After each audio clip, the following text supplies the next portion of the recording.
If you want to transfer data from or to your USB drive and the Poco C85, first of all you have to plug it into the USB-C port. Now you have to open this notification panel and open USB drive.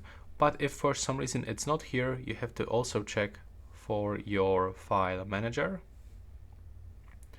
Now wait until it will open. We have to take it off. And when you go for the browse, we have to wait until this add to disappear. Click here and then click X. And now as you can see, we can find the USB device. So we have to open it. Now if you want to copy something from your USB drive or to your USB drive, you have to just select this specific items one by one, and you can select move, and here you have to select your internal shared storage and pick the destination. So I would like to pass this to the pictures and to my screenshots, for example, and click on this switcher. And now as you can see, we just successfully moved these files into our phone.